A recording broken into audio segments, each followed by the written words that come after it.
বিসমিল্লাহির রহমানির রহিম। আলহামদুলিল্লাহি রাব্বিল আলামিন ওয়াস সালাতু ওয়াস সালামু আলা রাসূলিহিল কারীম ওয়া আলা আলিহি ওয়া সাহবিহি আজমাইন, আম্মা বাদ। বাবুল ইনতিহা আনিল মাআসি। ইমাম বুখারী রাহমাতুল্লাহ আলাইহি বলছেন যে গুনাহ থেকে বিরত থাকা সম্পর্কে হচ্ছে এই অধ্যায়। মাআসি, মাসিয়াতুনের জামা, গুনাহ সমূহ, অর্থাৎ সমস্ত গুনাহ থেকে একজন মানুষকে বেঁচে থাকতে হবে। আর না হলে গুনাহ হচ্ছে মানুষের অধঃপতনের কারণ, ধ্বংসের কারণ। একটি সুন্দর উদাহরণ দিয়েছেন নবী করিম সাল্লাল্লাহু আলাইহি ওয়াসাল্লাম এই হাদিসে, যে যারা রাসূলুল্লাহ সাল্লাল্লাহু আলাইহি ওয়াসাল্লামের আনুগত্য করবে এবং আনুগত্য করে গুনাহ থেকে বেঁচে থাকবে তারা কামিয়াব হয়ে যাবে, মুক্তি পেয়ে যাবে। আর যারা ভ্রুক্ষেপ করবে না আল্লাহ রসুলের কথার দিকে, দ্বীনের দিকে, সেই ব্যক্তি ধ্বংস হবে। যেমন এই একটি উদাহরণ রয়েছে, দৃষ্টান্ত রয়েছে। উদাহরণটি হাদিস থেকে শুনি। নবী করিম সাল্লাল্লাহু আলাইহি ওয়াসাল্লাম থেকে বর্ণনা করেছেন আবু মুসা আশআরী রাদিয়াল্লাহু তাআলা আনহু। আন আবি মুসা قال قال رسول الله صلى الله عليه وسلم। আবু মুসা আশআরী রাদিয়াল্লাহু তাআলা আনহু বর্ণনা করেছেন যে আল্লাহ রাসূল সাল্লাল্লাহু আলাইহি ওয়াসাল্লাম ইরশাদ করেছেন, মাসালি ওয়া মাসালু মা বাআসানিল্লাহু, আমার উদাহরণ এবং আমাকে জানিয়ে আল্লাহ পাঠিয়েছেন, প্রেরণ করেছেন, এর উদাহরণ, দৃষ্টান্ত কেমন? কামাসাল রাজুলিন আতা কওমান, একজন ব্যক্তির মতো, যে ব্যক্তি কোন এক সম্প্রদায়ের কাছে আগমন করলো। আতা কওমান, জাতির কাছে আসলো, সে নিজের জাতি হোক, স্বজাতি অথবা অন্য কোন জাতি সম্প্রদায়ের কাছে হোক, একজন ব্যক্তি তাদের কাছে গেল। ফাকাল, গিয়ে বলল, রাআইতুল জাইশা বিআইনাইয়া, আমি সেনাবাহিনী, জৈশ মানে হচ্ছে সৈন্য, জৈশ জয়ুশ ওর জামা, আমি স্বচক্ষে, বেআইনাইয়া মানে দুই চোখে, আমি নিজের দুই চোখে অর্থাৎ স্বচক্ষে সেনাবাহিনী দেখে আসলাম, তোমাদের উপর আক্রমণ করতে যাচ্ছে, এই মাঠে আছে, দাম্মাম শহরের বাইরে আছে। উদাহরণস্বরূপ দাম্মামবাসীকে সতর্ক করেছে এসে, আপনার দেশবাসীকে সতর্ক করেছে একজন ব্যক্তি বাইরে থেকে এসে যে পরিকল্পনা হয়ে গেছে, কালকে তোমার দেশের উপরে আক্রমণ হতে যাচ্ছে বা তোমাদের গ্রামের উপরে অ্যাটাক হতে যাচ্ছে।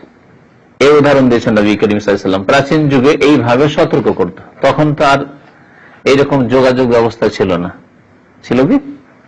বরং বর্তমান যে যোগাযোগ ব্যবস্থা আছে তা 5-7 বছর আগে ছিল না, ছিল 10 বছর আগে ছিল না।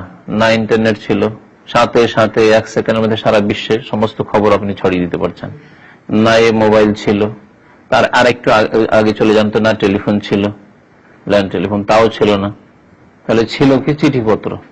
চিঠিপত্র পৌঁছাবার ব্যবস্থা, যেমন সরকারি ভাবে কোন প্রতিষ্ঠানের মাধ্যমে, সরকারি হোক বেসরকারি, ডিএচএল আছে, বিভিন্ন কিছু আছে, তো তাও ছিল না তখন। আপনাকে চিঠি পাঠাইতে হবে, আপনাকে নিজে ব্যবস্থা করতে হবে অথবা নিজেই পৌঁছাইতে হবে, তা ছিল না। নবী সাল্লাল্লাহু আলাইহি ওয়াসাল্লামের জামানায় যদি চিঠি পাঠাইতে হয় তাহলে বিশেষ কোনো ব্যক্তিকে আপনার দায়িত্ব দিয়ে পাঠান যে এই চিঠিটি অমুক জায়গায় পৌঁছে আসো, অমুক ব্যক্তির কাছে পৌঁছে এসো। তো তাহলে লোকজনের খোঁজ খবরই নেই, শহরের বাইরে কি হচ্ছে, শত্রু এসে আক্রমণ করার জন্য প্রস্তুত হয়ে আছে, খবরই নেই। গ্রামবাসীকে খবর নেই, শহরবাসীকে খবর নেই, কারো খবর নেই।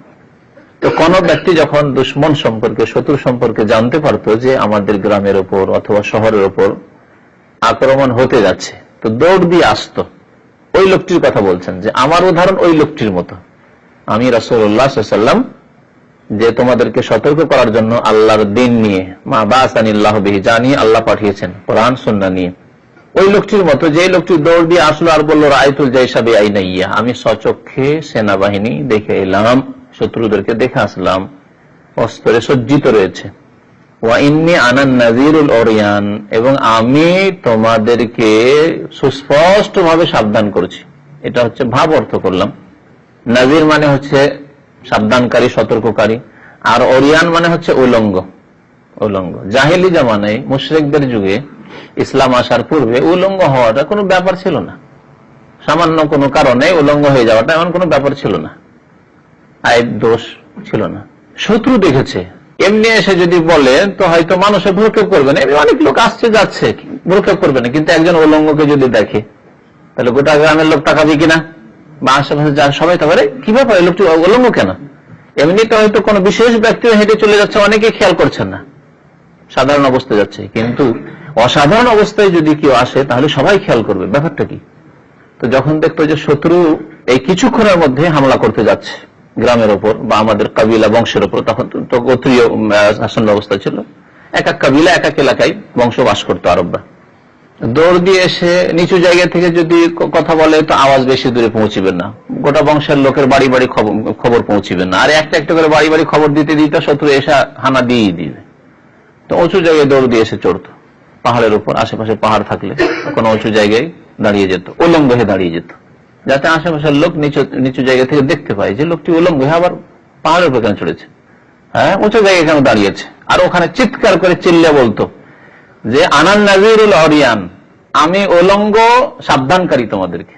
এই জন্য বলা হয়েছে যে ওই লোক যে সতর্ক করার জন্য আসতো নিজের বংশের একজনই জানতে পেরেছে হয়তো, বা নিজের বংশের না হলে হিতাকাঙ্ক্ষী, এক বংশের অন্য বংশের সাথে মিত্রতা থাকতো সেই কালে। আজকাল যেমন এক দেশের অন্য দেশের সাথে মিত্র দেশ বলছে আজকাল, তখন এক বংশ অন্য বংশের হালিফ হইতো। যারা সিরাতুন নবী নবীর জীবনে পড়েছেন, জাহিলি যুগে শত্রুতা ছিল, কিন্তু সবার সাথে শত্রুতা নাই, কেউ বন্ধু। 10টি গোত্র এলাকায় বাস করে, তার মধ্যে 5টি গোত্রের একে অপরের সাথে বন্ধুত্ব আছে, মিত্রতা আছে, আবার 5টি গোত্রের অন্যদের সাথে মিত্রতা আছে।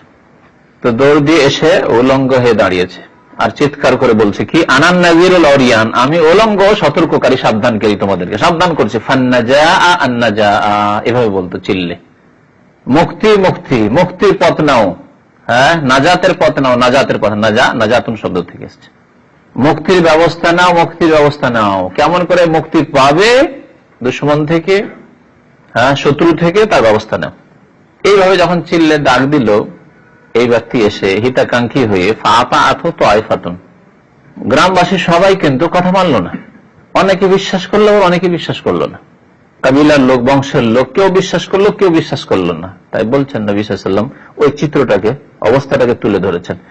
তাদের এক দল ওই বংশের বা ওই মহল্লার, ওই শহরের, তার আনুগত্য করলো, মানে কথা শুনলো, যে কথা ঠিকই বলছে, যে মাঠে শত্রু এসে আছে, বিমানবন্দরে দখল করে নিয়েছে, অথবা শহরের বাইরে চলে এসছে, এই কিছুক্ষণের মধ্যে আমাদের উপর আক্রমণ হতে যাচ্ছে, গোলাবর্ষণ হতে যাচ্ছে ইত্যাদি। আজকালকার জমানার প্রেক্ষাপটে বলছে, তখনকার যুদ্ধ এরকম ছিল। এরা যে বিশ্বাস করলো, কথা মানলো, তার ফাআদলাজু আলাম, তাহলে কি করবে? এত বড় শত্রু দল আসছে, সেনাবাহিনী, যে তাদের মোকাবেলা করতে পারবে না, প্রতিহত তাদের করতে পারবে না, তাহলে কি করতে হবে? আত্মরক্ষার ব্যবস্থা করবে। পালাবার যদি রাস্তা থাকে, যে এই দিক দিয়ে শত্রু আসছে, আমরা এই দিক দিয়ে অন্য কোথাও গিয়ে আশ্রয় নিয়ে নি, গুহায় গিয়ে আশ্রয় নিই, অথবা অন্য কোনো মিত্র বংশ আছে, সেখানে গেলে আমাদের সংখ্যা বেশি হয়ে যাবে, বা তাদের ঘরে গিয়ে আশ্রয় নিয়ে, হয়তো ওইদিকে খেয়াল করবে না যে এরা ওখানে চলে গেছে ইত্যাদি। এক কথায় মানুষ বাঁচার জন্য বিভিন্ন পন্থা অবলম্বন করতে পারে। ফাআদলাজু আলা মাহলিহিম, তাদেরকে যখন বলল, তখন তারা তাড়াতাড়ি করে রাতারাতি বেরিয়ে পড়লো।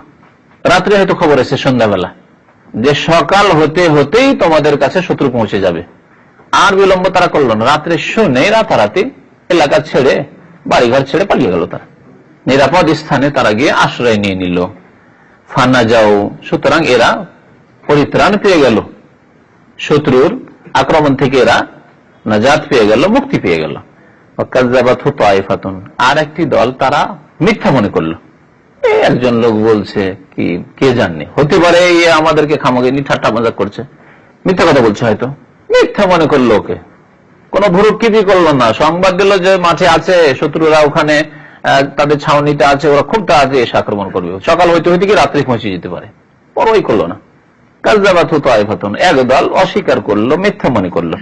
ফাসাব্বাহাহুমুল জাইশু, সকাল সকাল, সাধারণত আরব দেশে প্রাচীন যুগে শত্রুরা আক্রমণ করতো ভোর রাত্রে এসে, কারণ ভোর রাত্রের সময় এমন এক সময়, যেই সময় অধিকাংশ মানুষ গাফেল থাকে, রাত্রে ঘুমায় না। আজকাল তো রাতে 10টা 11টা 12টার মধ্যে খাওয়া দাওয়াতে কাটিয়ে দিচ্ছেন, কিছু গল্প গুজব আছে, কথাবার্তা আছে, তা করছেন হয়তো। আর যারা হারাম কাজে তাকে ফিল্ম দেখছে, আর যারা ওই আপনার বিচে, সমুদ্র বিচে, যে এলাকায় সমুদ্র আছে, যে এলাকায় আপনার পার্ক আছে, ওই রাত্রে 11টা 12টা পর্যন্ত পড়ে আছে, বা রাত 2টো 3টে পর্যন্ত পড়ে আছে, ভোর রাত্রে এসে এই শয়তানগুলো ফজরের আগে খানে ঘুমাবে। অধিকাংশ শয়তানগুলি কখন ঘুমায়? ফজরের আগে খানে গিয়ে ঘুমিয়ে যায়। এই সময়টা একবারে চুপচাপ পরিবেশ, ওই সময় দেখে যায় না, এই সময় গভীর ঘুমে আছে দেশবাসী, এলাকাবাসী, গ্রামবাসী এবং বংশের লোকেরা এখন গভীর ঘুমে আছে। এখন আক্রমণ করলে ওরা হতভম্ব হয়ে, তাদের ঘরে যদি অস্ত্র থাকে তবুও তারা দিশে পাবে না যে অস্ত্র ধরবে আমাদের বিরুদ্ধে, আক্রমণ করবো, আর তাদেরকে কাউকে খুন করবো, কাউকে বন্দী করবো, এই করে আমরা এলাকা দখল করে নেব। এই ছিল আগেকালকার যুদ্ধ, প্রাচীন যুগের যুদ্ধ। তো ভোর রাত্রে তারা সাধারণত আক্রমণ করত। নবী করিম সাল্লাল্লাহু আলাইহি ওয়াসাল্লাম যে জিহাদগুলি করেছেন, কোন এলাকায় গিয়ে নবী সাল্লাল্লাহু আলাইহি ওয়াসাল্লামও ভোর রাত্রে করতেন না, ফজর হওয়া পর্যন্ত অপেক্ষা করতেন, ফজর আজান পর্যন্ত। জাহেলি যুগে ভোর রাত্রে ফজরের আগেই তারা অন্ধকারে আক্রমণ করে দিত। নবী সাল্লাল্লাহু আলাইহি ওয়াসাল্লাম কি করতেন? ইন্তজার করতেন, হাদিস আছে, অপেক্ষা করতেন, দেখতেন যে ফর্সা হয়ে গেল, পূর্ব দিক সাদা হয়ে গেল, তারপর আজান হইল না এলাকায়, তাহলে এরা আল্লাহদ্রোহী কাফের আছে, তখন গিয়ে জিহাদ শুরু করতেন। কিন্তু জাহেলি যুগের তাদের না দিন, না ধর্ম, না আল্লাহ, না পরকাল, যারা তাদের বিরোধী বা শত্রু, তাদেরকে প্রতিহত করতে হবে, তাদেরকে আপনার পরাজিত করতে হবে, এই উদ্দেশ্য যেভাবে হোক না কেন, যে কোনো রাস্তা তারা বৈধ অবৈধ অবলম্বন করত। সেই জন্য বলা হয়েছে হাদিসে ফাসাব্বাহাহুমুল জাইশ, একেবারে ভোরে ভোরে সেনাবাহিনী এসে আক্রমণ করলো। সাব্বাহা মানে সকালে আক্রমণ করা, সকালবেলা এসে একবারে ভোরে ভোরে অন্ধকার আক্রমণ করে দিল। শুভ থেকে, শুভ সাদেক ভোরকে বলা হয়। ফাজতাহাহুম, এমন ভাবে আক্রমণ করলো যে তাদের সমূলে বিনাশ করে দিল। ফাজতাহাহুম মানে তাদের শিকড় কেটে দিল, শেষ, এলাকাবাসীকে শেষ করে দিল। ভোর রাত্রে আক্রমণ করে কাদেরকে পরাজিত করলো, ধ্বংস করলো? যারা ওই এলাকায় থেকে গেল, ওই ব্যক্তি যে সতর্ক করতে সন্ধ্যাবেলা এসেছিল তার কথা মানলো না, শুনলো না, বিশ্বাস করলো না। পক্ষান্তরে যারা বিশ্বাস করেছে রাতারাতি কিন্তু নিরাপদ স্থানে ওরা চলে গিয়েছে। এই একটি দৃষ্টান্ত দিয়ে এর সাথে তুলনা করেছেন নবী করিম সাল্লাল্লাহু আলাইহি ওয়াসাল্লাম তাকে নিজেকে এবং যেই দিনকে আল্লাহর পক্ষ থেকে তিনি নিয়ে এসেছেন সেই দিনকে। বুঝতে পারলেন? নবী করিম সাল্লাল্লাহু আলাইহি ওয়াসাল্লাম যখন মক্কায় আসলেন, আসার পরে সাফার উপরে উঠলেন আর বললেন যে তোমরা যদি মুক্তি চাও, সাবধান বলছি, ইন্নী নাযীরুল লাকুম বাইনা ইয়াদাই আযাবিন শাদীদ, কঠোর শাস্তির আগে আগে তোমাদেরকে আমি সাবধান করেছি। কুলু লা ইলাহা ইল্লাল্লাহ তুফলিহু, বলো আল্লাহ ছাড়া কেউ সত্য মাবুদ নেই, একমাত্র আল্লাহর ইবাদত বন্দি করো, আল্লাহকে সিজদা করো, আল্লাহকে ডাকো, না হইলে কোনো মুক্তি নেই। মুক্তির পথ একমাত্র লা ইলাহা ইল্লাল্লাহ। একদল ফাআতাহু তাইফাতুন, একদল মেনে নিল, হয়ে গেল আবু বকর, খাদিজা, আলী, উসমান, বেলাল, আম্মার, সুহাইব, ইয়াসির। তারা শুনলেন, বিশ্বাস করলেন নবী করিম সাল্লাল্লাহু আলাইহি ওয়াসাল্লামকে। বিশ্বাস করে কি করলেন?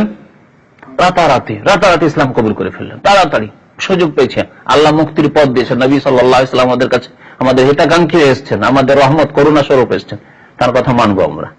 আল্লাহর আযাব থেকে, দুনিয়া এবং আখিরাতের আযাব থেকে। দুনিয়ার আযাব হচ্ছে যে অপদস্থ হলো কাফেররা তা চোখের সামনে, আর আখিরাতের আযাব, এসব থেকে মুক্তি পেয়ে গেল এই দল। আর এক দল কাযযাবাত তায়েফা, অস্বীকার করলো এদের মতো, আবু জাহালের দল, আবু লাহাবের দল, আবু তালেব, উতবা, শাইবা, রাবিয়া ইত্যাদি, উবাই বিন খালাফ, হুমাইয়া বিন খালাফ, এরা যখন অস্বীকার করলো তখন আল্লাহর আযাব চলে আসলো। বদরের আকারে আসলো, খন্দকের আকারে আসলো, তাবুকের আকারে আসলো, মক্কা বিজয়ের আকারে আসলো, হুনাইনের যুদ্ধের আকারে আসলো, তাইফের যুদ্ধের আকারে আসলো। ঠিক আছে না? এইভাবে আল্লাহর আযাব আসলো, ফাজতাহুম সমূলে তাদের বিনাশ করে দিল। তাদের নাম নেওয়ার লোক পর্যন্ত নেই আজকে। আবু জাহাল, আবু লাহাবের নাম নেওয়ার কোন লোক আছে? নবী করিম সাল্লাল্লাহু আলাইহি ওয়াসাল্লাম বলছেন আমার উদাহরণ, মাসালি, আমার দৃষ্টান্ত, উদাহরণ, এবং আমাকে জানি আল্লাহ পাঠিয়েছেন তার উদাহরণ হচ্ছে ওই ব্যক্তির মতো, যে ব্যক্তি জাতিকে সতর্ক করে শত্রু থেকে। দ্বিতীয় হাদিসটি এর কাছাকাছি, তবে একটু অন্যরকম। আবু হুরায়রা রাদিয়াল্লাহু তাআলা আনহু বর্ণনা করছেন, আন্নাহু সামিআ রাসূলুল্লাহ সাল্লাল্লাহু আলাইহি ওয়াসাল্লাম, তিনি আল্লাহ রাসূল সাল্লাল্লাহু আলাইহি ওয়াসাল্লাম থেকে শুনেছেন, ইয়াকুল, তিনি বলেন, ইন্নামা মাসালি ওয়া মাসালুন নাস, নিশ্চয়ই আমার দৃষ্টান্ত এবং জনসাধারণ মানুষের, অন্যান্য লোকের দৃষ্টান্ত হচ্ছে কামাসালে রাজুলিন, একজন মানুষের মতো, ইস্তাওকাদা নারান। আরেকটি উদাহরণ, একজন লোক আগুন জ্বালিয়েছে। ইস্তাওকাদা নারান মানে আগুন জ্বালিয়েছে। ইস্তাওকাদা ওয়াকুদ থেকে, ওয়াকুদ বলে, আজকাল ওয়াকুদ ব্যবহার হচ্ছে ইন্ধনকে, জ্বালানি, ইন্ধন বা জ্বালানিকে ওয়াকুদ বলা হয়। ওয়াকুদুহান নারু, না ওয়াকুদুহান নাস ওয়াল হিজারা। কোরআনে কারীমে আল্লাহ বলেছে জাহান্নামের ইন্ধন কি হবে? জ্বালানি, কাঠ লকড়ি হবে না, পাথর এবং মানুষ হবে। ওয়াকুদ, এই যে আপনার পেট্রোল পাম্প গুলি আছে, তার মধ্যে একটা আছে ওয়াকুদ সৌদি, আছে না, ওয়াকুদ লেখা আছে না?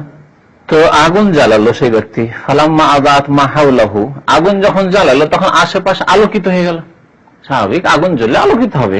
আলোকিত হলে কীট পতঙ্গ কি করে? পোকা মাকড় যত আছে, যখন আশপাশ আলোকিত হয়ে গেল, জাআলাল ফারাশু ওয়া হাযিহিদ দাওয়াব, তখন কীট পতঙ্গ, জীবজন্তু, ছোট ছোট যেগুলি পোকা, পোকামাকড় কীট পতঙ্গই বলেন। ফারাশ ওই কীট পতঙ্গ বা পোকামাকড়কে বলে যেগুলি আগুন দেখলে আগুনে ঝাঁপ দেয় উল্টো। এই জন্য আমাদের দেশে লোকেরা বলে মরণের পাখা হয়েছে, কোন ব্যক্তি বেশি বদমাইশি করলে তোর মরণের পাকা হয়েছে। মরণের পাকা হওয়া মানে জানেন না এটা ভাষা? মরণের পাকা হয়েছে মানে মরণ কাছিয়ে এসছে। তো জাল আল ফারাসো, কীট পতঙ্গ এবং পোকামাকড়, হাজির দাবাব আল্লাযী তাকাউ ফিন-নার, যা আগুনে পড়তে লাগে, এসে আগুনে ঝাঁপ দিতে লাগে। তাকাউ ওয়াকা মানে ঝাঁপ দেওয়া, পড়ে যাওয়া। ইয়াকানা ফিহা, তা ঝাঁপ দিতে লাগে। যেগুলি ঝাঁপ দেয় সাধারণত আগুন দেখলে তা ঝাঁপ দিতে শুরু করে। ফাজাআলা রাজুলু ইয়াজাউহুন্না, তখন ওই ব্যক্তি, যে ব্যক্তি আগুন জ্বালিয়েছে, ও কি করছে? পোকাগুলিকে তাড়াচ্ছে। পোকাগুলিকে তাড়াচ্ছে, খবরদার দূরে থাকো, দূরে থাকো, আমরা আগুন জ্বালিয়েছি তোমাদের জন্য না, তোমরা আগুনে পড়িও না, তো শেষ হয়ে যাবে, তোমরা শেষ, তোমাদের জীবন শেষ। ওই লোকেই করছে। ফাজাআলা রাজুলু, সেই ব্যক্তি, ইয়াজাউহুন্না মানে ইয়াদফাউহুন্না, সেগুলিকে দূরে ভাগাচ্ছে, দূরে তাড়াচ্ছে। কিন্তু এই পোকামাকড় কীট পতঙ্গ কি করছে? ওয়ায়াগলিবনাহু, তাকে পরাজিত করে দিচ্ছে, মানে সে কুলিয়ে উঠতে পারছে না। নিষেধ করছে, দূরে তাড়াচ্ছে, আর উল্টো এসে ঝাঁপ দিচ্ছে কীট পতঙ্গ পোকামাকড় গুলি। ফায়াক্তাহিমনা ফিহি, তাতে এসে তাকে হারিয়ে দিয়ে ওরা ওই কীট পতঙ্গ পোকামাকড় গুলি আরো তাতেই ঝাঁপ দিচ্ছে, তাতে প্রবেশ করছে। ইকতাহা মানে পড়ে যাওয়া, এসে বা ঝাঁপ দেওয়া। নবী করিম সাল্লাল্লাহু আলাইহি ওয়াসাল্লাম বলছেন যে আমিও তেমনি তোমাদেরকে আখিযুন বিহুজাজিকুম, তোমাদের কোমরটা ধরে এইভাবে টানার চেষ্টা করছি, আপ্রাণ চেষ্টা আমি করছি তোমাদেরকে ধরে। আনিন নারে, জাহান্নামের আগুন থেকে। ওয়া আনতুম তাকতাহিমুনা ফিহা, আর তোমরা ওই কীট পতঙ্গ পোকামাকড়ের মতো তোমরা ওই জাহান্নামে ঝাঁপ দিতে যাচ্ছ, মানতে চাও না। আমার কথাকে উপেক্ষা করে, আমার বাধাকে উপেক্ষা করে, আমার সতর্কতাকে অমান্য করে তোমরা তাতে ঝাঁপ দিতে যাচ্ছ। যেমন ওই পোকামাকড় কীট পতঙ্গ গুলিকে ওই লোকটি আগুন জ্বালিয়েছে নিজের গরজে, পোকামাকড়কে জ্বালাবার জন্য নয়, কিন্তু পোকামাকড় আশেপাশের মাঠে যত আছে সব এসে হতে ঝাঁপ দিচ্ছে, আর ও কিন্তু তাড়াচ্ছে, যেভাবে তাড়াতে পারে সে তাড়াচ্ছে, কিন্তু তাদেরকে মানাতে পারে না। ওই লোকটি মানাতে পারেন। আমিও এইরকমই আপ্রাণ চেষ্টা করছি তোমাদেরকে মানাতে, যে খবরদার জাহান্নামে যাওয়ার কাজ করিও না, কুফরি করিও না, শিরক করিও না, দেবী দেবতার পূজা করিও না, কবর পূজা করিও না, নামাজ ছাড়িও না, জেনারা বিচার করিও না, খুন করিও না, ইত্যাদি ইত্যাদি। কিন্তু তোমরা না, মানতেই রাজি না, ওই জাহান্নামে যেতে চাও তোমরা। তাহলে জনসাধারণ অবস্থা হচ্ছে কিরকম? ওই পোকামাকড় কীট পতঙ্গের মতো। আর রাসূলুল্লাহ সাল্লাল্লাহু আলাইহি সাল্লাম দিনের আলো জ্বালিয়েছেন, যে আলোতে আপনাকে জান্নাত এবং জাহান্নাম দেখিয়ে দেওয়া হচ্ছে। এই যে ইস্তাওকাদান নারান, ওই ব্যক্তির মতো আলোতে আপনি দেখতে পাচ্ছেন যে জান্নাত কি জিনিস আর জাহান্নাম কি জিনিস। জান্নাত আল্লাহর কত বড় নিয়ামত মুমিন দিনদার আল্লাহ ভীরুর জন্য, আর জাহান্নামে কত বড় আযাব শাস্তি রয়েছে, যে আযাব আর আযাব, শাস্তি আর শাস্তি। কিন্তু তোমরা না, মানবে না, ওই জাহান্নামের আগুনে পড়বে তোমরা। এই উদাহরণ দিলেন নবী করিম সাল্লাল্লাহু আলাইহি সাল্লাম তার রাসূলের এবং রিসালাতের, মাসালি ও মাসালুন নাস, রাসূলের রিসালাতের আর জনসাধারণ এই রিসালাতের সাথে, অর্থাৎ নবী সাল্লাল্লাহু আলাইহি সাল্লামের নিয়ে আসা পয়গামের সাথে কি আচরণ করলো তার উদাহরণ পেশ করেছেন নবী করিম সাল্লাল্লাহু আলাইহি সাল্লাম। তৃতীয় হাদিস বর্ণনা করেছেন আব্দুল্লাহ বিন আমর ইবনে আস রাদিয়াল্লাহু তাআলা আনহুমা, বলছেন কালা নবী সাল্লাল্লাহু আলাইহি ওয়াসাল্লাম, নবী করিম সাল্লাল্লাহু আলাইহি ওয়াসাল্লাম ইরশাদ করেছেন আল মুসলিমু মান সালিমা আল মুসলিমুনা মিন লিসানিহি ওয়া ইয়াদিহি। সত্যিকার অর্থে মুসলিম, আল মুসলিম মানে আল মুসলিমুল হাকিকি, সত্যিকার অর্থে মুসলিম, বা আল মুসলিমুল কামিল, খাঁটি মুসলিম, পূর্ণাঙ্গ মুসলিম। শুধু মুসলিম না, এখানে কি বলতে হবে? পূর্ণাঙ্গ মুসলিম, খাঁটি মুসলিম, সত্যিকার অর্থে মুসলিম, এইরকম অর্থ করতে হবে। কে? যেই ব্যক্তির জবান থেকে এবং হাত থেকে সমস্ত মুসলিম নিরাপদ থাকে। মান সালেমাল মুসলিম, সালেমা নিরাপদ থাকে, মুসলিম নিরাপদ থাকে, মিল্লিসানহি তার জবান থেকে এবং তার হাত থেকে, অর্থাৎ তার জবান দিয়ে কোনো মুসলিমকে কষ্ট দেয় না এবং হাত দ্বারাও কষ্ট দেয় না। এইরকম মুসলিম ছাড়াও মুসলিম হইলে কোনো মানুষকেও কষ্ট দেয় না। আল্লাহ পাক রব্বুল আলামিন কোনো মানুষকেও কষ্ট দিতে বলেননি। যেটুকু করতে বলেছেন তা হচ্ছে চিকিৎসা তার রোগের, যা গুনাহগারদের সাথে করতে বলেছেন, চোরের আল্লাহ হাত কাটতে বলেছেন, জেনাকারী আল্লাহ রজম করতে বলেছেন, অথবা অবিবাহিত হলে যে শাস্তি রয়েছে, পোড়া শাস্তি রয়েছে, এইরকমই যে ব্যক্তি খুনি তাকে তার কিসাস আল্লাহ বাস্তবায়ন করতে বলেছেন, হত্যার বদলে হত্যা করতে বলেছেন, কাফেরের বিরুদ্ধে যে আল্লাহ দ্রোহী, আল্লাহর দিন দ্রোহী, আল্লাহর দিনকে মুছে দিতে চায় তার বিরুদ্ধে জিহাদ করতে বলেছেন। এগুলি তাদের চিকিৎসা। চিকিৎসা করা কারো হিতাকাঙ্ক্ষী হওয়া। আমি অসুস্থ যদি থাকি আর আমার কাছে পয়সা না থাকে, আর যদি ভাইয়েরা যদি কেউ যদি সহযোগিতা করে চিকিৎসার জন্য, আর নিয়ে গিয়ে যদি অস্ত্রোপচার করে আমার কোনো অঙ্গ কেটে দেওয়া হয়, আপনার কোনো অঙ্গ কাটা হয়, তাহলে আপনার শত্রুতা করা হলো না, আপনার ক্ষতি সাধন করা হলো না, বরং আপনার কি করা হলো? কল্যাণ করা হলো, ভালাই করা হলো, আপনার সাথে আপনার উপকার করা হলো। আপনি কত যে দোয়া দিবেন ওই ব্যক্তিকে, যে ব্যক্তি আপনাকে হাসপাতালে নিয়ে গিয়ে আপনার পেট কেটে, আপনার পেটে যে ব্যাধি ছিল, যেই জায়গায় ব্যাধি ছিল সেটাকে কেটে ফেলে দিয়েছে। অ্যাপেন্ডিক্স যদি হয় সেটা কেটে ফেলেছে, কেটে ফেললো, পেটকে ফাড়লো। এইরকমই যে কোনো জায়গায় হোক না কেন, ক্যান্সার হয়ে গেছে, ডাক্তার বলছে এখন এর পচতে পচতে হাঁটুতে পৌঁছে গেছে, রান পর্যন্ত কেটে ফেলেন, না হলে হবে না। রান পর্যন্ত একটা পায়ে কেটে ফেলে দিল, আর তাতে 2 লক্ষ টাকা ওই ভাইয়েরা আপনার আত্মীয় স্বজন খরচ করলো। তারপর তাদেরকে অন্তর থেকে দোয়া দিচ্ছে, আপনি বেঁচে গেলেন আলহামদুলিল্লাহ। তারপরে এই অপারেশন হওয়ার পরে দোয়া দিচ্ছেন অন্তর থেকে যে আল্লাহ তো বাঁচালেন, কিন্তু এই ভাইদের সহযোগিতা না থাকলে বড়ই মুশকিল ছিল। আল্লাহ তাদের অন্তরে আমার এই ভালোবাসা দিয়েছেন। আপনার পা কেটে ফেলেছে, তারপর বলছেন ভালোবাসা দিয়েছেন, তাদের অন্তরে আমার সাহায্য সহযোগিতা করলো। এইরকমই কোন কাফের বিরুদ্ধে জিহাদ অথবা চোরের হাত কাটা, এগুলি হচ্ছে তাদের চিকিৎসা। এমন রোগ হয়েছে যে ক্যান্সার হয়ে গেছে, আবার এই ক্যান্সার দূর করার জন্য অস্ত্রোপচার করতেই হবে, অস্ত্রোপচার করতেই হবে। মনে রাখবেন এই উদাহরণ কিন্তু। সুতরাং ইসলামের যে দণ্ডবিধানগুলি রয়েছে এগুলি হচ্ছে এমন চিকিৎসা যা হচ্ছে অস্ত্রোপচার, অপারেশনের চিকিৎসা। ট্যাবলেট দিয়ে আর হবে না, ক্যাপসুল দিয়ে হবে না, ইঞ্জেকশন করে হবে না। ইসলামের ট্যাবলেট হচ্ছে ওয়াজ নসিহত, খুব ওয়াজ নসিহত করা হয়েছে। আপনি মুসল্লা বলা হয়েছে, নামাজ কায়েম করো, চুরি করিও না, ডাকাতি করিও না, খুন করিও না, জেনা করিও না, অনেক বলা হয়েছে। তারপরে বিচার সালিশ করে ধমক টমক দেওয়া হয়েছে যে আগামীতে করলে তোমার খবর আছে ইত্যাদিতে বলা হয়েছে, তাতেও হয়নি। আপনার ক্যাপসুল দেওয়া হয়েছে অথবা ইঞ্জেকশন দেওয়া হয়েছে, এগুলো দিয়ে জুতাও মারা হয়েছে সময়, কিন্তু না, গ্রামের এই বিচার সালিশ দিয়ে কাজ হয়নি। এ খুন করবে, এ জানা করবে, তাহলে বিবাহিত, তাহলে কি করতে হবে? যা করতে হয় আল্লাহ পাক অপারেশন করতে বলেছেন, অপারেশন করো। কারণ অনেকেই এই সব ব্যাপারে সংশয় তুলে, যেগুলি জুলুম নয়, অত্যাচার নয়, অত্যাচার নয়, বরং হিতাকাঙ্ক্ষী হওয়া। এবং বড় স্বার্থে 100 জনকে বাঁচানোর জন্য একজনের যদি প্রাণহানি হয়, তাহলে তার জন্য 100 জন বাঁচবে। আল্লাহ পাক রব্বুল আলামিন কিসাসের বিধানের ক্ষেত্রে এই কথা বলেছেন, মান কাতালা নাফসান বিগাইরি নাফসিন আও ফাসাদিন ফিল আরদ ফাকান্নামা কাতালান নাসা জামিয়া। কেউ যদি একজন মানুষকে খুন করে, সে সারা বিশ্বের মানুষকে খুন করলো। অন্যায়ভাবে কেউ যদি অন্যায়ভাবে বিগাইরি নাফসিন, কিসাস নয়, আর এমন নয় যে ফাসাদ সৃষ্টি করেছে, যাকে খুন করা শরীয়তে জায়েজ হয়ে গেছে। এমনি একটা লোক নিরীহ মানুষকে খুন করে দিল, সে সারা বিশ্বের মানুষকে যেন খুন করলো, বিশ্ব মানবতা খুন করলো। অমান আহিয়াহা, আর কেউ যদি সারা বিশ্বের মানুষকে বাঁচাবার ব্যবস্থা করে, বাংলাদেশের মানুষকে বাঁচাবার ব্যবস্থা করে, তাহলে ফাঁকা আন্নাম আহিয়ান নাসা, বাঁচাবার ব্যবস্থা শুধু করলো। একজন মানুষকে বাঁচালো, তাহলে সারা বিশ্বের মানুষকে যেন সে বাঁচালো।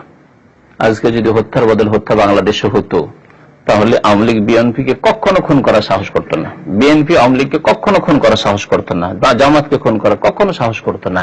নিরীহ একজন মানুষ, গরিব মানুষ, তার বংশের লোক দুর্বল, তো যারা শক্তিশালী তারা ওই দুর্বলকে কখনো গ্রামে খুন করার সাহস করতো না। জমে জায়গা নিয়ে ঝগড়া হয়েছে, এই সাহস করতো না যে সামান্য কথাতেই অস্ত্র নিয়ে বেরিয়ে গেল আর খুন করে দিয়ে চলে আসলে কি হবে, আমার 5 বছর জেলে থাকবো আর কি, জামানত আবার চলে আসো, পয়সা আছে। যদি কেসাস থাকতো তো কখনো এটা হতো না। তাহলে একটা কেসাস যদি বাংলাদেশ সরকার কায়েম করে, তাহলে লক্ষ লক্ষ মানুষের প্রাণ বাঁচাতে পারবে, ঠিক না? ফাকান্নামা আহিয়ান নাসা জামিয়া, সারা দেশের মানুষকে যেন তারা বাঁচালো যদি এই কেসাস পালন করে। তাহলে এতে রয়েছে মানব জাতির কল্যাণ।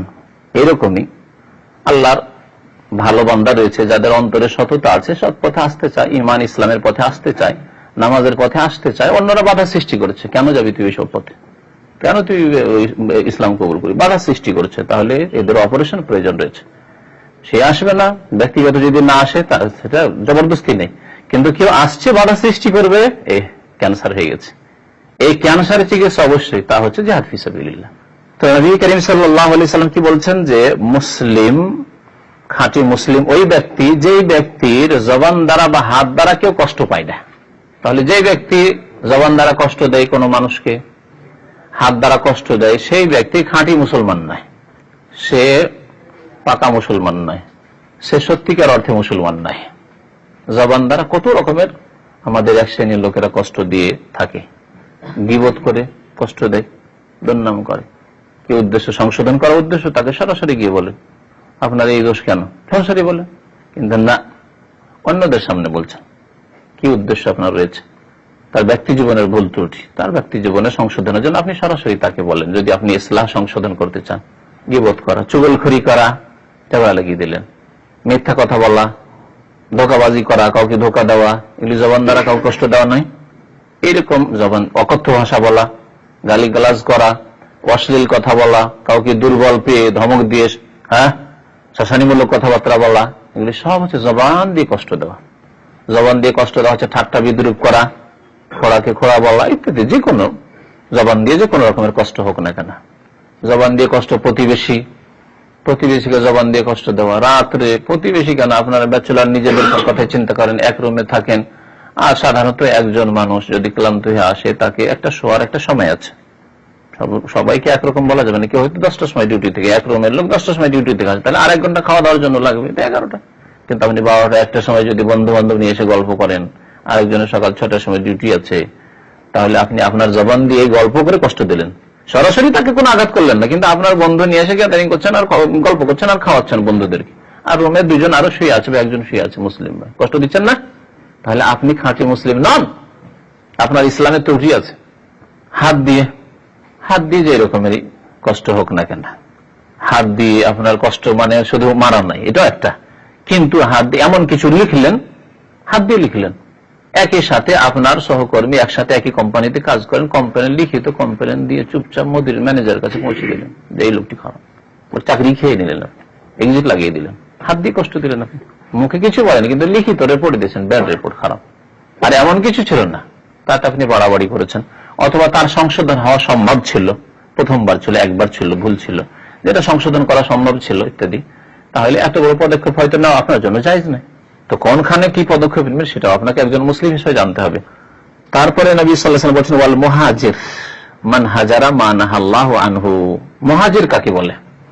হিজরতকারী। কি হিজরতকারী? কোনখান থেকে? দারুল কুফর থেকে। দারুল কুফর থেকে দারুল ইসলাম, বর্মা থেকে বা ভারত থেকে বাংলাদেশ চলে গেল দারুল ইসলাম। আজকাল দারুল কুফর আর দারুল ইসলাম দুইটা নাই, 2-3 রকম হয়ে গেছে। দারুল কুফর, দারুল ইসলাম আর দারুল মুসলিম। আজকাল সারা বিশ্বের দেশগুলি 3 ভাগে বিভক্ত হয়ে গেছে। আর যখন ইসলাম শক্তিশালী ছিল এবং মুসলিমরা সত্যি তাদের সার্বিক জীবনে বা রাষ্ট্রীয় পর্যায়ে মুসলিম ছিল, তখন 2 রকম দেশ ছিল, দারুল কুফর আর দারুল ইসলাম। এখন মুসলিম দেশগুলি, যেসব মুসলিম দেশে ইসলামী আইনের বাস্তবায়ন হয়, তারা দারুল ইসলাম দাবি করা মিথ্যা কথা। দারুল ইসলাম নয়, দারুল ইসলাম ওই দেশকে বলা হয় যে দেশে ইসলামী আইনের বাস্তবায়ন রয়েছে। যে দেশে ইসলামী আইনের বাস্তবায়নে সেটি দারুল মুসলিম, মুসলমানদের দেশ, ইসলামিক দেশ নয়। তাহলে দারুল ইসলাম হলো না, দারুল মুসলিম হলো, ঠিক না? দারুল মুসলিমিন, মুসলিম সংখ্যাগরিষ্ঠ সেখানে বাস করে।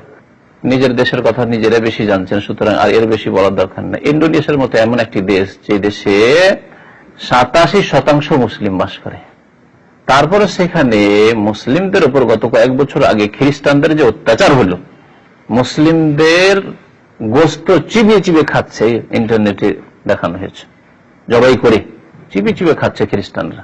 কোনো বিচার হলো না, না মুসলিম শাসকরাই বিচার করলো, এমন সব অকেজো হয়েছে মুসলিম শাসক, না তারাই বিচার করলো, না বিশ্বের মানবাধিকার, এই ক্ষেত্রে আর মানবাধিকার না, কারণ জুলুম কার উপর হয়েছে? মুসলিমের উপর হয়েছে।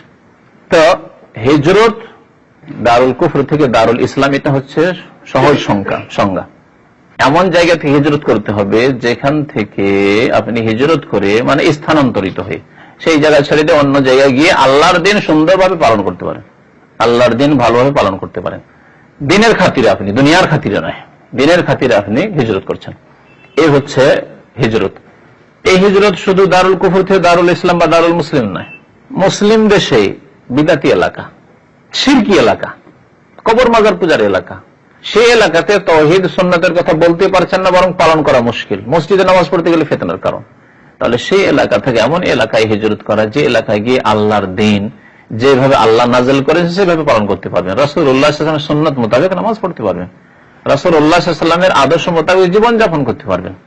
আপনাকে বিদআত করতে বাধ্য করা হবে না, আপনাকে শিরক করতে বাধ্য করা হবে না, শিরকি বিদআতি অনুষ্ঠানে অংশ নেওয়া আপনার জন্য মানে বাধ্যতামূলক হয়ে যাবে এমন হবে না, আপনি কোরআন সুন্নাহ মোতাবেক জীবন যাপন করতে পারবেন, তাহলে এটিও হিজরত। তাহলে এমনও হতে পারে বাংলাদেশের এক এলাকা থেকে আরেক এলাকা হিজরত আপনাকে করতে হতে পারে, ওয়াজিব হতে পারে, যখন আপনি দিন পালন করতে পারছেন না, শিরক বিদআত থেকে বাঁচতে পারছেন না, বা আপনি বেঁচে থাকেন খুব শক্ত মানুষ, বেঁচে, কিন্তু আপনার ছেলে মেয়েরা আপনার মতো শক্ত ভূমিকা নিতে বলো না, তারা গিয়ে ওদের সাথে আবার একাকার হয়ে গেল। তাহলে আপনাকে তাদের কথাও চিন্তা করতে হবে যে আমি তো যাক আলহামদুলিল্লাহ আমার বয়স 40 হয়ে গেছে এবং ইমান এত দূরে পৌঁছে গেছে, আমাকে বিভ্রান্ত করতে পারেন, কিন্তু ছেলেগুলি হিজরত করতে হয়। আজকাল তো হিজরত উল্টা হিজরত চলছে, পয়সার জন্য হিজরত, পেটের জন্য হিজরত, মুসলিম দেশ ছেড়ে দিয়ে, বাংলাদেশ ছেড়ে দিয়ে, পাকিস্তান ছেড়ে দিয়ে, আর এমনকি ভারতও যদি হয় তবু এখানে হয়তো স্বাধীনভাবে ইসলাম যেভাবে পালন করতে পারবেন না, আপনি ইউরোপ আমেরিকা পারবেন না। ইউরোপ আমেরিকা না সেন্টি নিতে যাচ্ছে, কানাডা না সেন্টি নিতে যাচ্ছে, উল্টো হিজরত। তারা আল্লাহ বলেছেন যে দারুল কুফর, কাফের দেশগুলি থেকে হিজরত করে এসো, প্রাচ্যে এসো, যেখানে বর্তমান কমপক্ষে ইসলাম পালন করা অনেকটি সহজ, কিন্তু না পাশ্চাত্য দেশে যাচ্ছে। তাহলে হিজরত তো করে না, বরং আল্লাহ এবং রাসূলের নাফরমানি করছে। এই অবস্থায় মরে গেলে যে কি হবে, আল্লাহ বলেছেন ফিমা কুনতুম ইন্নাল্লাযীনা তাওয়াফাহুমুল মালায়েকাতু যালিমি আনফুসিহিম, ওই কাফের দেশে গিয়ে কাফেরদের জুলম অত্যাচারে মারা গেছে। আল্লাহ কাল কিয়ামতে জিজ্ঞাসা করবে যে কি হয়েছিল তোমাদের, কানাডা গিয়ে আমেরিকা গিয়ে কেন মরেছিল? ক্বালু ফিমা কুনতুম, তখন বলবে কুননা মুস্তাযাফিনা ফিল আরদ, আমরা ওখানে সংখ্যালঘু ছিলাম, খুব দুর্বল ছিলাম, তাই আমাদেরকে মেরে দিয়েছিল। মুস্তাযাফিনা ফিল আরদ, তখন আল্লাহ কি বলবেন? আর আলম তাকুন আরদুল্লাহি ওয়াসিআতান ফাতুহাজিরু ফিহা, আল্লাহর জমিন কি প্রশস্ত ছিল না, সেখানে হিজরত করতে, তোমার নিরাপত্তার জন্য, তোমার মেয়েদের নিরাপত্তার জন্য, তাদের পর্দার জন্য। আপনি কোন রকম আমি একবারে ইসলাম সত্যি বুঝেছি এবং এরকম পালন করবো, ঠিক আছে, আপনি আমেরিকা কানাডা গেলেন, কিন্তু আপনার ছেলে মেয়েগুলি ইহুদি খ্রিস্টানদের সাথে একাকার হয়ে যাবে। জায়েজ নাই আপনার সেখানে আপনার ছেলে মেয়েদেরকে রেখে চলে আসা, সেখান থেকে হিজরত করা ফরজ আপনার জন্য। এই হিজরতের সুযোগ যদি থাকে তাহলে তো ভালো কথা, হিজরত করবেন। হিজরত করা একটি বড় নেকির কাজ এবং ইবাদত। মক্কা থেকে মদিনা হিজরত এককালে ফরজ ছিল, যখন মক্কা ছিল দারুল কুফর, কাফেরদের দেশ ছিল, আর মদিনা ছিল দারুল ইসলাম। হিজরতের 8ম হিজরি পর্যন্ত দারুল ইসলাম ছিল মদিনা, দারুল কুফর ছিল মক্কা। দারুল কুফর মক্কা ছিল, মক্কা বিজয়ের পরে দারুল ইসলাম হলো মক্কা। তখন নবী সাল্লাল্লাহু আলাইহি ওয়াসাল্লাম লা হিজরাতা বাদাল ফাতহ, মক্কা বিজয়, ফাতহে মক্কা হয়ে যাওয়ার পরে, মক্কা বিজয়ের পরে আর হিজরত নেই, অর্থাৎ মক্কা থেকে মদিনা আর হিজরত নেই। যারা মক্কায় মুসলমান হয়েছে থাকো, এখানেই থাকো, আর হিজরতের কোনো প্রয়োজন নেই। কারণ যেভাবে আপনি স্বাধীনভাবে ইসলাম পালন করতে পারবেন মদিনায়, ওইভাবে আপনি মক্কায় পারবেন। এখন আর আবু জাহাল, আবু লাহাবের নেতৃত্ব নেই ওখানে। তো হিজরতের যখন সময় শেষ হয়ে গেল, আর কোন হিজরত বাকি আছে না? নেই। ধরেন বাংলাদেশে আপনি খুব নিরাপদ, মাশাআল্লাহ, সুন্নত মোতাবেক আমল করেন, কোন অসুবিধা, আপনি এমন এলাকায় আছেন যেখানে আপনি সুন্নত মোতাবেক আমল করেন, কেউ বাধা দেবে না, শিরক বিদআত থেকে বেঁচে থাকেন, আপনি পর্দা, পুরোপুরি পর্দা পালন করেন, কোনো অসুবিধা নেই, তাহলে আপনি সেখানে থাকেন। কেন হিজরত? তাহলে হিজরতের আপনার কাছে তো একটা চান্স এলো না। তাহলে হিজরতের যে একটা বড় সওয়াব আছে, এই সওয়াবটা আপনি হাসিল করতে পারলেন না। আপনার মতো লোককে, ওই ব্যক্তি, যে ব্যক্তি হিজরতের সুযোগ পাচ্ছেন না, এই ইবাদতের সুযোগ পাচ্ছেন না, তাকে নবী সাল্লাল্লাহু আলাইহি ওয়াসাল্লাম আরেকটি হিজরতের কথা বলছেন, সান্ত্বনা দিচ্ছেন যে তোমার আরেকটা রাস্তা আছে হিজরতের। ওয়াল মুহাজির, সত্যিকার মুহাজির ওই ব্যক্তি, যে ব্যক্তি আল্লাহর নিষিদ্ধ কাজকে পরিত্যাগ করলো। আপনি মুসলিম পরিবেশে আছেন, মুসলিম সমাজে আছেন, ধর্মীয় পরিবেশে আছেন, যেখানে আপনার নামাজ, হিজাব, পর্দা সবকিছু ঠিক রাখতে পারছেন, আপনি তাওহীদ সুন্নাত সব ঠিক রাখতে পারছেন, তাহলে তো আপনি হিজরত করতে পারলেন না। আর আরেকজন দেখা গেল যে সে মাশাআল্লাহ শিরক কুফর এলাকা থেকে হিজরত করে এসে বড় সওয়াব কামাচ্ছে, আপনি ওই সওয়াব পেলেন না। আরেকটা রাস্তা আপনার আছে, রাসূলুল্লাহ সাল্লাল্লাহু আলাইহি ওয়াসাল্লাম সান্ত্বনা দিচ্ছেন যে তুমি যদি ওই মুসলিম সমাজে থেকে, যেখান থেকে তোমার হিজরতের কোনো প্রয়োজন নেই, কেন হিজরত করবেন? জমি জায়গা আছে, বাড়ি ঘর আছে, আত্মীয় স্বজন, কেন হিজরত করবেন? হিজরত করতে বলছেন না ইসলাম বা রাসূলুল্লাহ সাল্লাল্লাহু আলাইহি ওয়াসাল্লাম। তো নবী সাল্লাল্লাহু আলাইহি ওয়াসাল্লাম তুমি এখন হিজরত কর, মুহাজিরের যদি নেকি নিতে হয়, হিজরতকারীর নেকি নিতে হয়, সওয়াব হাসিল করতে হয়, তাহলে তুমি যত রকমের গুনাহ আছে, পাপ আছে, তা তুমি কি করো? বর্জন করো, তা থেকে বেঁচে থাকো, তাহলে হিজরতের সওয়াব পেয়ে যাবে। আসল মুহাজির তুমি। একজন লোক হিজরত করে দেখলো যে আমার গ্রামের বাড়িতে শিরক বিদআতে ভরা, এইসব এলাকায় থেকে, অথবা ভারত, নেপাল, সব দেশে, বর্মায় জুলুম অত্যাচার তো আছে, শিরক এইসব জায়গায় বাস করবো, চলে যায়, ঢাকা শহরে চলে আসলো। হিজরত তো করলো, হ্যাঁ, দেহ নিয়ে হিজরত করলো, পরিবার নিয়ে হিজরত করলো, কিন্তু ঢাকা শহরে এসে বাড়ির উপরে ডিশ, আর বাড়ি রাত্রে সারা রাত ছেলে মেয়ে নিয়ে ফিল্ম, আর কত রকমের পাপ, ইন্টারনেটের পাপ, মাজারের পাপ, এসব করতে থাকলো। তাহলে সেই ব্যক্তি কি মুহাজির হলো? বর্মা থেকে, নেপাল থেকে হিজরত করে এসে, ভারত থেকে হিজরত করে এসে, ও ঢাকা শহরে এসে, মসজিদের শহরে এসে, ও যে মুহাজির হলো না। মুহাজির কে? আল মুহাজির মান হাজারা মান আল্লাহু আনহু, যেই ব্যক্তি আল্লাহ যা নিষেধ করেছেন তা ত্যাগ করলো, তা থেকে বেঁচে থাকলো। হাজারা মানে তারাকা, আল্লাহ যে যা কিছু নিষেধ করেছে তা থেকে যদি বেঁচে থাকতে পারে, সে আসল মুহাজির। যদিও কাফেরদের পরিবেশে বিশেষ কোন উদ্দেশ্যে, দাওয়াতি উদ্দেশ্যে থাকতে পারে, দাওয়াতি উদ্দেশ্যে একজন ইউরোপ আমেরিকায় আছে, কানাডাতে আছে, আল্লাহর দিন তাদের মাঝে পৌঁছানোর জন্য, কিন্তু সে পাপ থেকে বেঁচে থাকে, তার পরিবারকে পাপ থেকে বাঁচিয়ে রাখতে পারে, তাহলে সে মুহাজির। হিজরত না করেও সে মুহাজির, সে মুহাজিরের সওয়াব পাবে। ইমাম বুখারী রাহমাতুল্লাহ আলাইহি বলছেন আরেকটি অধ্যায়, বাবু কাউলিন নবী সাল্লাল্লাহু আলাইহি সাল্লাম, এই অধ্যায় হচ্ছে নবী সাল্লাল্লাহু আলাইহি সাল্লামের এই বাণী সম্পর্কে যে লাউ তা'লামুনা মা আ'লামু, আমি যা জানি তোমরা যদি জানতে, আমি যা জানি তা যদি তোমরা জানতে। সাহাবায়ে কেরামদেরকে নবী সাল্লাল্লাহু আলাইহি ওয়াসাল্লাম সম্বোধন করে বলছেন, এটা ছিল প্রথম সম্বোধন। কিন্তু আমাদেরকে সম্বোধন করা হয়েছে যে হে মানুষ, আপনি নিজেকে এই জায়গায় রাখেন, কারণ আপনি নবী সাল্লাল্লাহু আলাইহি ওয়াসাল্লামের উম্মত হিসাবে আপনাকে যেন বলা হচ্ছে যে আমি যা জানি তোমরা যদি জানতে হে মানুষ, হে মুসলিম, তাহলে লাযাহিকতুম কালিলা ওয়া লাবাকাইতুম কাসীরা, তাহলে হাসতে খুব কম, যতই হাসির কারণ হোক না কেন, হাসলে খুব কম হাসতে আর কান্না খুব বেশি করতে। যা আমি জানি তা যদি তোমরা জানতে। নবী সাল্লাল্লাহু আলাইহি ওয়াসাল্লাম কি বেশি জানতেন যা আমরা জানি না? সবকিছুই। কিন্তু বিশেষ করে বলতে হবে যে আল্লাহর জাত সম্পর্কে, সত্তা সম্পর্কে, আল্লাহর গুণাবলী সম্পর্কে, যতটা আল্লাহ তাকে ইলম দিয়েছিলেন তা যদি আমরা জানতাম, আল্লাহর কুদরত সম্পর্কে, আল্লাহর আযাব সম্পর্কে, আল্লাহর নিয়ামত সম্পর্কে, জান্নাতের নিয়ামত, জাহান্নামের আযাব, আল্লাহ পাক রব্বুল আলামিনের ইলম সম্পর্কে, যে আল্লাহ যে মহাজ্ঞানী, আপনি যেখানে যতই লুকিয়ে আপনি পাপ করেন আল্লাহ জানছেন। আপনার মাও জানতে পারলো না যে আপনি লম্পটি করে এসছেন, জেনা করে এসছেন, আপনার বাবাও জানতে পারলো না, আপনার স্ত্রীকেও আপনি খেয়ানত করলেন জানতে পারলেন না, বা আপনার স্ত্রী খেয়ানত করলে আপনার সাথে আপনি জানতে পারলেন না, কিন্তু আল্লাহ পাক রব্বুল আলামিন সব জানছেন। এগুলো হচ্ছে ঈমান। তো ঈমানিয়াত সম্পর্কে, এসব ঈমান সম্পর্কে আমি যতটা জানি ততটা যদি তোমরা জানতে, আর আমার মতো যদি তোমাদের ঈমান হইতো, তাহলে তোমাদের হাসি বেরোতো না।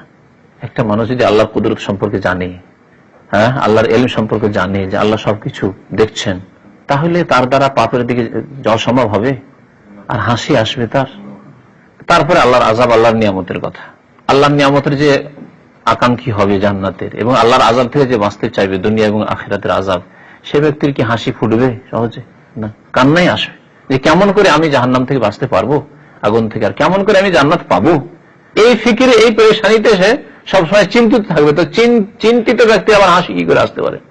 যদি আপনি দুশ্চিন্তায় থাকেন, সামান্য চিন্তা যে আপনার স্ত্রীর শরীর খারাপ, অসুস্থ, হাসপাতালে ভর্তি আছে, আপনার একটা ছেলে হাসপাতালে ভর্তি আছে, আপনার মা হাসপাতালে ভর্তি আছে, আমরা যতই হাসি আপনি চুপচাপ, আপনার হাসি বেরোয় না, সবাই হাসছে, আপনি হাসছেন না। সামান্য এই মুসিবতে যদি হাসি না ফুটে আপনার মুখে, তাহলে যদি আল্লাহর আযাব সম্পর্কে, জাহান্নাম সম্পর্কে জানতেন, কবরের শাস্তি জানতেন, যে মরার পরে কি হবে, তাহলে কোনোদিন হাসি ফুটতো? কখনো হাসি আসতো না। তো এসবগুলি বিশেষ করে ঈমান, আল্লাহর প্রতি ঈমান এবং আখিরাতের প্রতি ঈমান, এগুলি, হ্যাঁ, ঈমান বিল্লাহ ওয়াল ইয়াউমিল আখির। এই জন্য কোরআনে কারীমের আয়াতে আর বহু হাদিসে বলা হয়েছে মান কানা ইউমিনু বিল্লাহি ওয়াল ইয়াউমিল আখির, যে ব্যক্তি আল্লাহর প্রতি ঈমান রাখে এবং আখিরাত।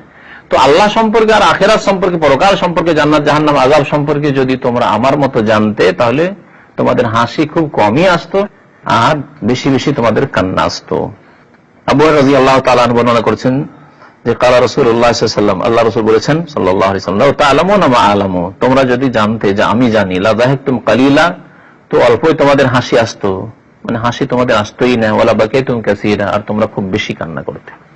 কবরের অবস্থা নবী সাল্লাল্লাহু আলাইহি ওয়াসাল্লাম প্রত্যক্ষ করেছেন। কবরে আযাব হচ্ছে দুইটি কবর, কবরে আযাব হচ্ছে নবী সাল্লাল্লাহু আলাইহি ওয়াসাল্লাম ওখান দিয়ে যাচ্ছে, হাদিস বুখারীতে রয়েছে। আমরা কি জানি, মনে করলাম একটা মাইয়াতকে দেখে এলাম, ঈমান আছে যে ওখানে হয় আল্লাহর নিয়ামত পাচ্ছে, না হয় আযাব হচ্ছে, কিন্তু দেখিনি। চোখে দেখা আর শোনা দুটোতে অনেক তফাৎ আছে, ঠিক না? চোখে দেখা আর শোনাতে অনেক তফাৎ আছে। হাসান বসরি রহমতুল্লাহ আলাইহি একটি উক্তি উল্লেখ করেছেন, হাফিজ ইবনে হাজার রহমতুল্লাহ আলাইহি বলছেন, তিনি হাসান বসরি তাবেঈ, যে ব্যক্তি এই কথা জানে, অর্থাৎ দৃঢ় বিশ্বাস আছে যে মতের ঘাটে একদিন নামতে হবে, মরণের ঘাটে, যেমন পানির ঘাটে যদি নদীর ঘাটে নামতে হয়, জানে এই ঘাটে আমাকে নামতে হবে, বাড়ি ওপারে আছে, এই ঘাট দিয়ে আমাকে যেতে হবে, মত মওরিদুহু, তার ঘাট, একদিন এই মতের ঘাটে তাকে নামতে হবে। ওয়াল কিয়ামাতু মাওইদুহু, আর কিয়ামত একদিন আসবে, বিচার দিবস, একদিন হাসরের মাঠে বিচার দিবসে হাজির হতেই হবে। ওয়াল ওকুফু বাইনা ইয়াদাইল্লাহি তাআলা মাশহাদুহু, এবং আল্লাহ পাক রব্বুল আলামিনের সামনে দণ্ডায়মান হতেই হবে, দাঁড়িয়ে হিসাব দিতে হবে, সরাসরি কথা বলতে হবে আল্লাহর সাথে। একজন মানুষের সাথে, একটু বড় মানুষ হলে তার সাথে কথা বলতে হিমশিম খাই আমরা প্রত্যেকে। আপনি যেমন আপনার চাইতে বড় ব্যক্তির সামনে কথা বলতে আপনি হিমশিম খাচ্ছেন, আমি আমার চাইতে বড় ব্যক্তির সামনে কথা বলতে হিমশিম। তাহলে মানুষের সামনে কথা বলতে যদি হিমশিম হয়, তাহলে আল্লাহ পাক রব্বুল আলামিন সুবহানাল্লাহ, আল্লাহু আকবার, যিনি সবকিছুর চাইতে বড়। যারা ওই জিন টিনের কেসা শুনে আছি, আমরা 3.5 হাতের মানুষ, আর যদি 10 হাতের লম্বা মানুষ রাতের অন্ধকারে দেখি, তো ওখানে আমাদের হার্ট অ্যাটাক হয়ে যেতে পারে। ভয়ে অনেকে পেশাব পায়খানা তো হবে, হার্ট অ্যাটাক হয়ে যেতে পারে, ঠিক না? ভয়ে মরে যায় অনেকে, এমন রোগ ধরলো ওই ভয়ে ভীত হওয়ার কারণে যে ওতেই মারা গেল, হচ্ছে না? তাহলে 10 হাতের একটা জিন সামনে এসে রাতের অন্ধকারে দাঁড়িয়েছে, সাদা ধবধবে কাপড় পরে, আর ভয়ে আপনার সবকিছুই গেল, জীবনটাই গেল। চিন্তা করুন, আল্লাহ পাক রব্বুল আলামিন, যিনি 7 আসমান, 7 জমিন, পাহাড়, পৃথিবী যা কিছু আছে সবকিছু, আরশ কুরসি সবকিছুর চাইতে বড়। আল্লাহু আকবার। আপনি তাকবীর পাঠ করছেন, কিন্তু আল্লাহ সম্পর্কে আপনি এত দূর চিন্তাই করছেন না। সেই আল্লাহ পাকের জাতের সামনে যখন দাঁড়াবেন আপনি, কি হবে আপনার? আল্লাহু আকবার। বলছেন তারপরে হাসান বসরি রহমতুল্লাহ, ফাহাক্কুহু আন ইয়াতুলা ফিদ দুনিয়া হুজনুহু, তাহলে তার উচিত যে দুনিয়ায় সারা জীবন সে চিন্তিত থাকবে, দুশ্চিন্তায় থাকবে, খুশি হতে পারে না যে একদিন মতের ঘাটে নামতে হবে, আর কিয়ামতে হাজির হতে হবে, আল্লাহর সামনে দাঁড়াতে হবে। সেই ব্যক্তির কি করে হাসি আসতে পারে? এই ঘাটগুলি কি করে পার হব, এই জায়গাগুলিতে কি করে আমি অতিক্রম করে জান্নাতে যেতে পারবো, জাহান্নাম থেকে বাঁচবো কি করে? সাল্লাল্লাহু আলাইহি ওয়া সাল্লাম।